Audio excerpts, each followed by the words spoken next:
Everybody's got an opinion on Nigel Farage. Well, joining me now are three fellows, certainly with a lot to say.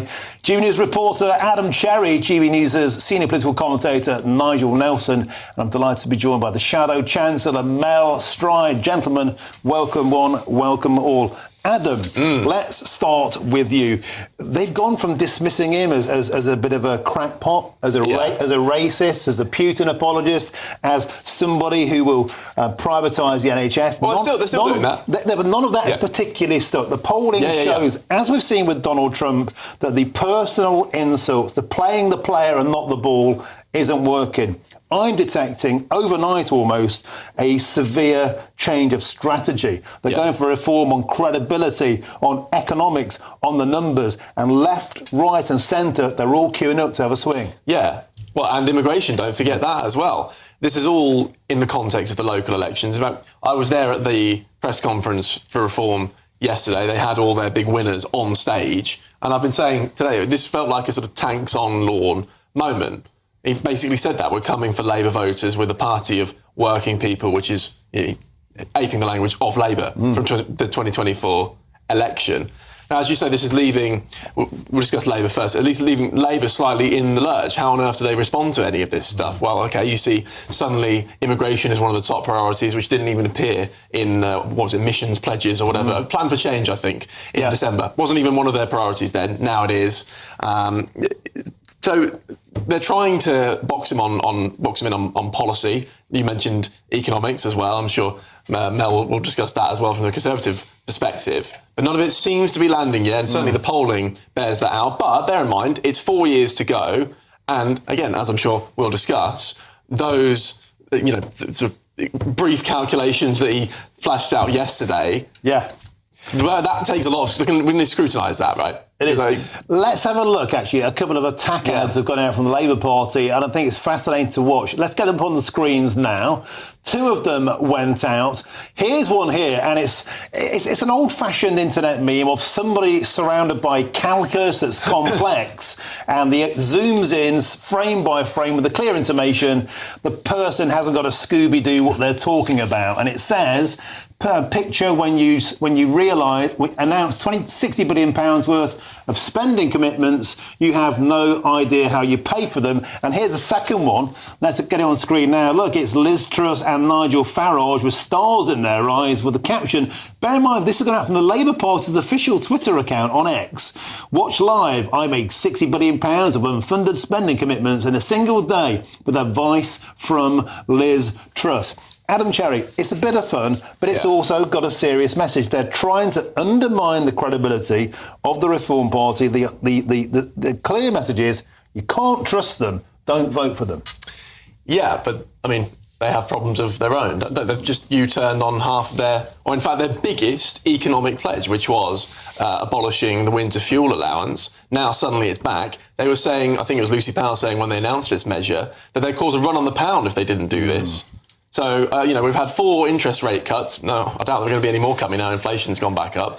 That apparently was enough to stabilise the economy and suddenly have billions of pounds for giveaways like this. OK, let's bring in now Shadow Chancellor Mel Stride, because, Mel, you've also been sinking your fangs into Mr Farage, as it were, and the phrase you've used is fantasy economics. Tell us why you believe the Reform leaders' economics are a fantasy. Because the numbers don't add up, Martin. So what he's done is he's gone out and promised huge new spending by way of scrapping the two-child benefit cap, for example, which is an increase to the welfare budget, incidentally, which is a budget that we think needs to get smaller.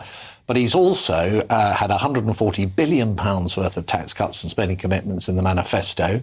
This taking of everybody up to 20,000 out of income tax altogether, the IFS says will cost between 50 and 80 billion pounds a year. That is as much as we spend on defence or more. It's a huge commitment. Now, if you look on the other side of the ledger at what he's saying he will do to find the money, well, he mentions clamping down on equality, diversity and inclusion. He says there's £7 billion a year to be saved there. £7 billion is about what we raise in inheritance tax every year. That is a very large sum. He also says that he can find £65 billion of saving over 5 years by cutting spending on quangos by 5%. That means, if you do the maths on that, that the Quangos must be spending over £250 billion a year. And in the context of a £2 trillion pound economy, that just simply, I don't think, adds up, unless he's including, say, the whole of the National Health Service within that figure. So no detail. It doesn't add up. We've seen this playbook before. And if he was ever close to the doors of number 10, I think the markets would run a mile and we would all pay the price. Here's why I'm going to say, despite everything you say, it still might not work. And it's this. People look at the economy now and they think it's broken anyway. And it's been broken for years. And it's been broken under a successive regime of Conservatives and the Labour Party. And it seems to be getting worse. Taxes are going up. People are worse off. Are we at the point where, as we saw in America, they tried all of this on Donald Trump, where people are saying, the status quo isn't working. I just want change. How much worse can it get? People say that all the time to us here on GB News. They don't trust the Conservatives. They don't feel better off under the Conservatives. And they certainly aren't trusting the Labour Party now, especially when we're seeing endless U-turns and suddenly finding endless billions for things like climate change overseas, for the Chagos Islands, for things that weren't even in the manifesto. Yeah. So I think Adam made a critical point, which was we're 4 to 4.5 years away from a general election. So whatever the polls are today, they won't necessarily be anything like that in 4 years' time. What we've got to do as a party is regain trust with the electorate. And we lost that trust when we were in power. And we have to hold our hands up and admit that, work hard as an effective opposition, holding the government to account and showing that we have a key role in Parliament at the moment. But we have to do something else, which is to come up with the answers to the very situation that you just set out. We've had anemic growth and productivity in our country, certainly since the great financial crisis of 2008.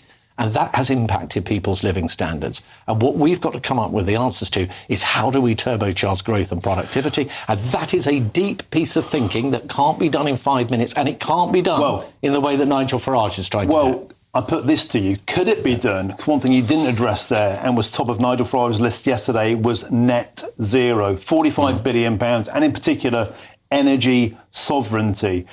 Drill, baby, drill. Dig, baby, dig. Call it what you want. Now, the Conservative Party wedded to net zero targets, so are the Labour Party.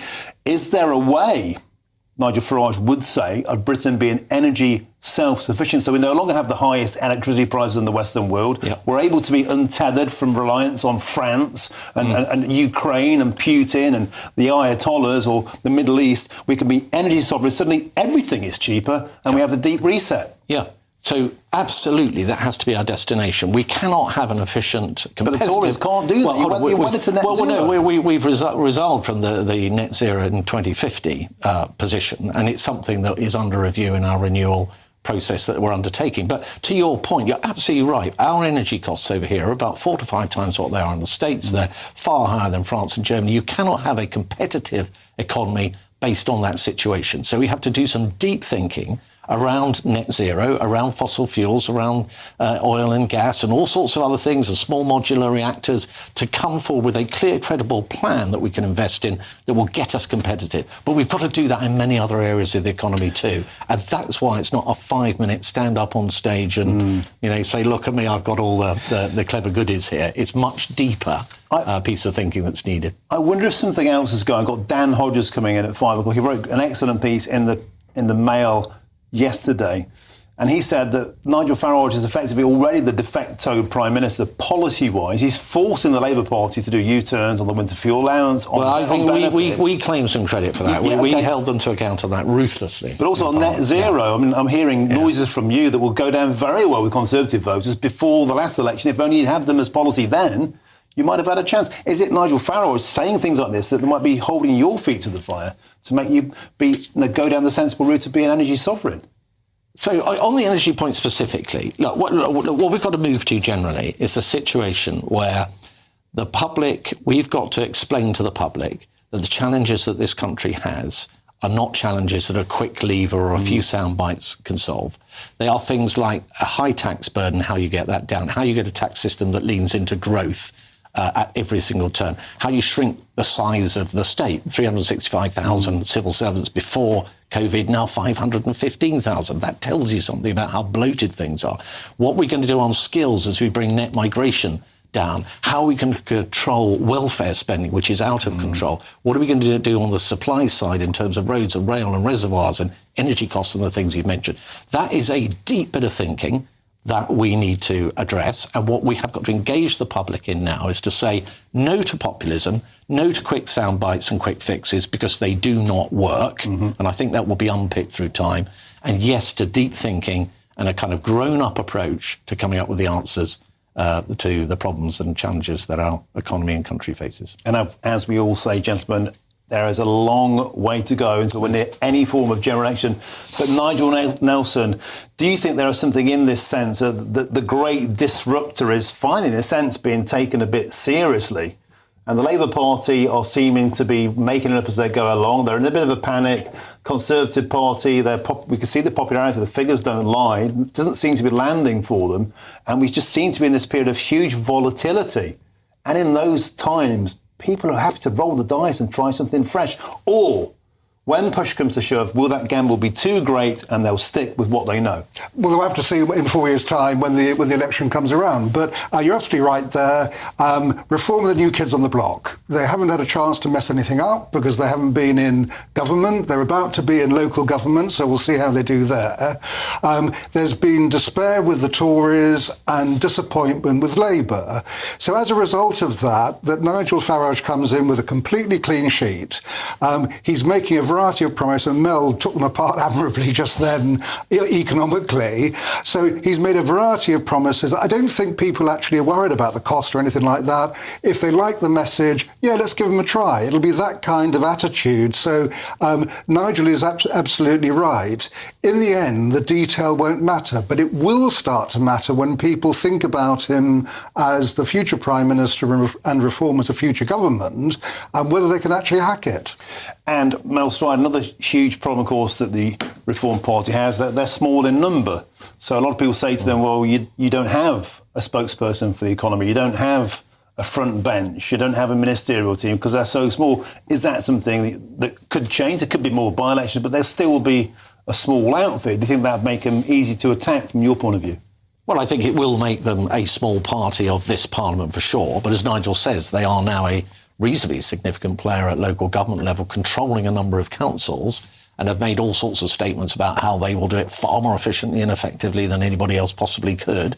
And let's see how that goes. But what we've got to do, my party's got to do, is basically shine this light of truth on Nigel Farage and what it is that he's saying, and take apart the claims that he's making. And as Nigel said, and as Adam has said, we're 4 years away from a general election. Nigel Farage has got to be glittery, sparkly, and spinning all those plates for another 4.5 years. That's quite a gig. Certainly is. Mel Stride, excellent start to the show. Adam Cherry, Nigel Nelson, brilliant stuff. Thank you, gentlemen, very much. Great to be back to the politics. I love the King, I love the royal family, but my entire show yesterday, I couldn't talk about politics. Great to be back.